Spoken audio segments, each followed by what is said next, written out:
Welcome back to the Deep Dive, where we sift through the critical source material to bring you the knowledge that matters. Today, we are zooming in on one of the most significant yet often misunderstood support structures for growing businesses, the Professional Employer Organization, or PEO. That's right. For so many small to mid-sized businesses, there's this tipping point. The owner is brilliant at what they do, production, sales, service, but then they wake up one day and realize they've accidentally become the chief HR officer, the head safety inspector, and the payroll administrator. All at once. Exactly. So today, we're deep diving into the model used by BBSI, that's Barrett Business Services, Inc., to really understand how a PEO steps in, not just as a vendor, but as a real strategic partner to solve all that complexity. Right. And the mission for us, and for you, the learner, is to dissect this. We want to understand the specific structure, the specialized resources this model offers, and really how an organization like this helps a business owner grow and protect their business. So before we get into the nuts and bolts, give us the basics on BBSI. Sure. BBSI is far from a startup. They've been around since 1951. They're publicly traded, NASDAQ ticker BBSI, and their footprint is pretty significant. We're talking 56 offices nationwide.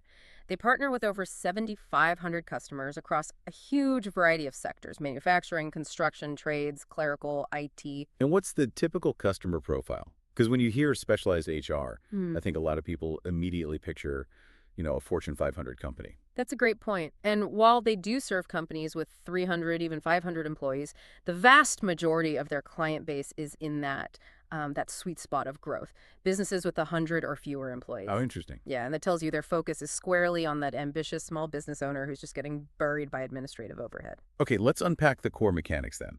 What is a PEO, fundamentally, and what's the philosophy BBSI operates under? So at its core, a PEO is a professional employer organization, and it operates under what's called a co-employment model. This lets them provide a whole suite of payroll, tax, HR, risk management by sharing employer responsibilities with the client. And if you really boil down BBSI's approach, their whole operating principle is business owner advocacy. Okay, let's pause on that co-employment model, because that term, that's where I think a lot of the confusion starts. What's the real difference between PEO, co-employment, and just, standard HR outsourcing? That is a critical distinction. With standard HR outsourcing, a consultant just advises you. That's it. You, the business owner, you still hold 100% of the liability for everything. So you still file the payroll, Yeah. you hold the workers' comp policy, all the risk is yours. All of it. Now, with the co-employment model, like BBSI's, they use that relationship to actually share the administrative and regulatory burden.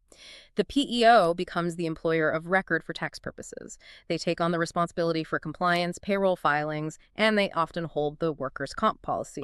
And that structure is what allows the PEO to give its resources, like specialized insurance rates, high-level HR consultants, to a smaller business, while you, the owner, you keep complete control over the daily work. Hiring, firing, management, that's all still you. So it's the difference between having someone tell you what to do and having a partner who actually takes on the responsibility for getting the admin work done right. That's it, exactly. That completely reframes the benefit. It's not just advice anymore. It's an active shield against liability. Which brings us back to that philosophy of advocacy. Right. And the impact is access. Access to professional-grade protection. PEOs can pool their clients to afford resources that a small business could never justify on its own.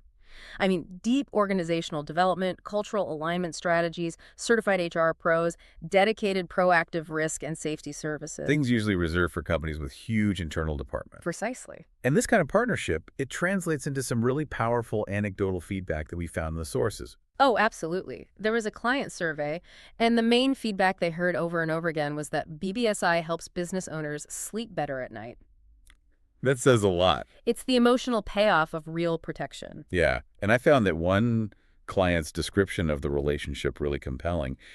They described the PEO as holding up a mirror to see what's missing while also being a cheerleader. I love that quote. What's fascinating there is the recognition that the relationship has to be, constructively honest, but also backed by genuine understanding. Right. You can't just point out flaws. No.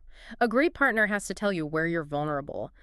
But if they don't truly get the mindset of a business owner, the passion, the risk, the struggle, the advice just falls flat. The mirror shows the gaps, but the cheerleading ensures the owner feels supported, not judged. That relationship building is so key. Right. But it kind of flies in the face of some really strong misconceptions people have about PEOs. We should probably address those because they often stop an owner from even looking into this. Agreed. The first hurdle we always hear about is the perception of control. Ah, yes. The fear of losing control. If a PEO is co-employing my staff, am I suddenly being forced to manage them by someone else's rules? That fear is very real, but it misinterprets the model. BBSI is very clear on this. The employees remain your employees. The PEO is there to help you navigate the really complex, high-risk stuff. The tougher stuff. The tougher stuff, exactly. Yeah. Intricate HR compliance, difficult employee relations issues. They provide the options, they talk you through the pros and cons, but the business owner always, always makes the final call. It's guidance and support, not governance. Okay, so control is one hurdle. The other big one I saw was just the math, the cost. The idea that PEOs don't actually reduce HR costs, or maybe my business is just too small to justify it. This is a complex calculation. BBSI argues their role is about protection and creating efficiencies, which, ultimately saves money by reducing risk. But here's the really strategic point they make. They argue that smaller businesses, those under 100 or 150 employees, actually benefit more than large ones. Wait, hold on. How does that work? If the PEO fee is based on payroll, wouldn't a bigger company absorb that cost easier? Why would a smaller business benefit more? It's the leverage effect of specialization. Think about it. For a company with, say, 50 employees, hiring a truly skilled HR director or a dedicated safety professional, that could cost you $150,000, $200,000 in salary and benefits. It's impossible. You can't justify that overhead. You can't. By joining a PEO, you get access to that same level of expertise, but it's fractionalized. One avoided workers' comp lawsuit, one mitigated OSHA fine, which could easily be 50 grand or more, that can pay for the PEO's cost for an entire year. For the small business, the value is just disproportionately high. That frames it perfectly. Protection is an investment, not just an expense. Yeah. Okay, what's the third and final misconception we need to clear up? Data integrity. The worry that you'll lose your experience modification rating, your XMOD, or your specific claims history by joining a PEO. And for our learner, what is the XMOD and why is that so important to keep? So the XMOD is a number that workers' comp bureaus use to calculate your insurance premium. It's based on your safety performance compared to others in your industry. A high XMOD means you pay way more for insurance. So you definitely want to own that number. The worry is that it gets blended into the PEO's giant pool of clients. That's the fear, but the sources confirm that's inaccurate, at least with this model. BBSI operates as a reporting entity. They file all the info with the government agencies, like the WCRB.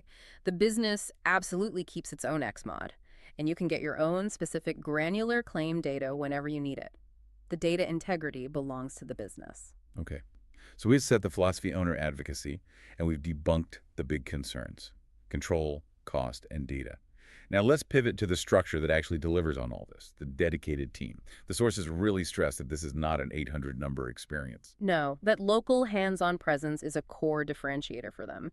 They prioritize being physically near their customers. Their philosophy requires them to physically see clients, to be part of the local business community. To be able to go arm in arm with the owner. Exactly, not just respond to an anonymous service ticket. So tell us about this dedicated business unit team. Who's on it? Every client gets a dedicated team. And critically, the owner gets the cell phone numbers and direct office numbers for these people. The core unit has 4, sometimes 5, dedicated roles.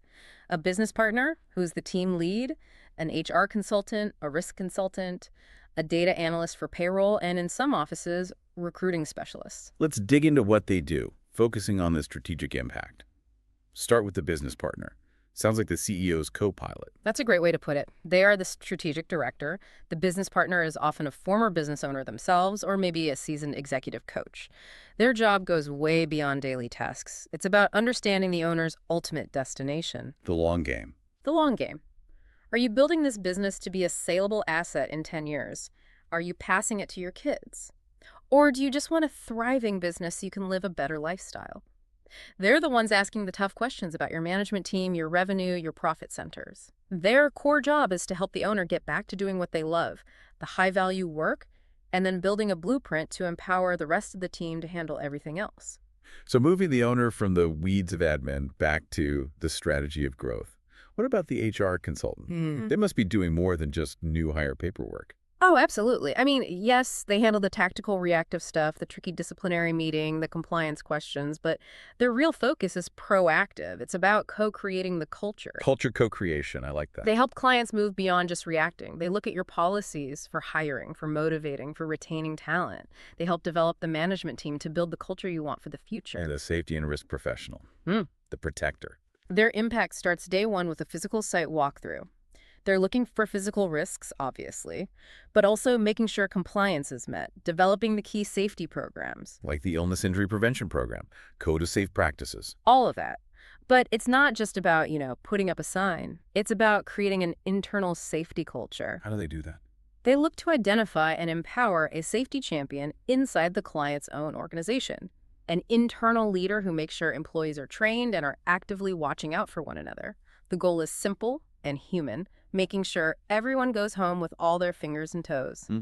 And that, in turn, reduces claims and lowers the business's XMOD over time. Right. And finally, the data analyst, the payroll consultant, the streamliner. Their job is all about streamlined efficiency, payroll admin, tax filings, accurate reporting. They train the owner or their staff on the workflow. And importantly, they use the proprietary myBBSI system to create custom reports you need for your general ledger and your P&L. So they connect the operational side to the financial reporting side. Perfectly put.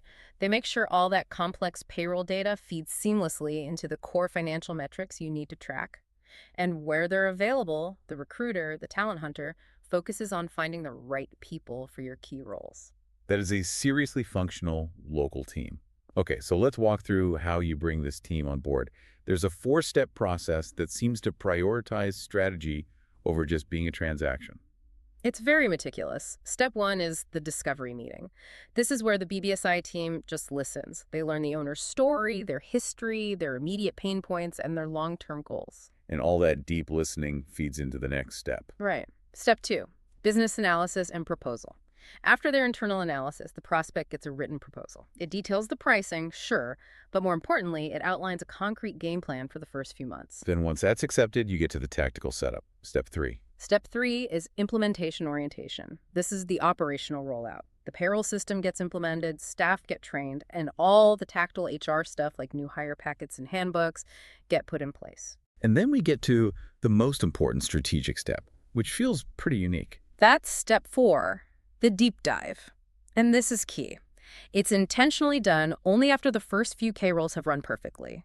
The administrative foundation has to be stable first. So that the owner comes off-site? Comes off-site for a few hours, and the business partner facilitates this intense deep dive into where the business is today and where it's ultimately headed. That sounds like a forced moment of self-reflection that most owners probably never give themselves. It is. And this facilitated process, it leads directly to the creation of what they call the blueprint. And look, the significance here cannot be overstated. So often, an owner's most valuable knowledge, the vision, the core processes, the institutional genius, it exists only in their head. It's unwritten, which makes it a huge vulnerability. A massive vulnerability. So the blueprint is more than just a plan. It's the external articulation of the owner's genius, finally documented. They literally map it out on writable walls. Exactly. It institutionalizes the business. It creates a concrete, visible, actionable plan for the whole management team.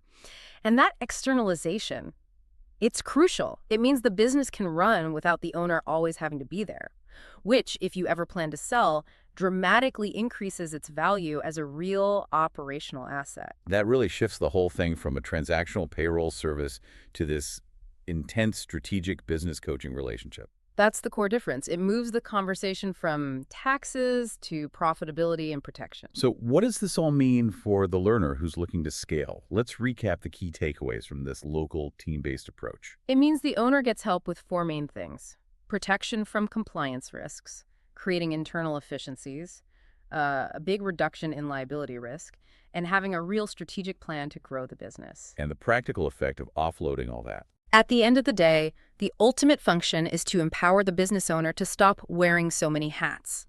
Stop being the HR director, the safety consultant, the payroll clerk, and the CEO all at once. You can trust a professional team to handle that dense, specialized work so you can get back to the innovation and passion that started the business in the first place. That's powerful. Regaining the freedom to focus on the things only you, the founder, can do. Indeed. And the final thought for you, the learner, is this. When you're looking at a PEO model, don't just vet the price or the list of features. Assess the depth of their strategic commitment. Does their model start by asking where you want your business to be in 5 years, or does it just ask how many employees you have now? That focus on your future is the real measure of partnership. Wise words for any business owner looking for that next level of growth and security. That's all the time we have for this deep dive. We'll see you next time.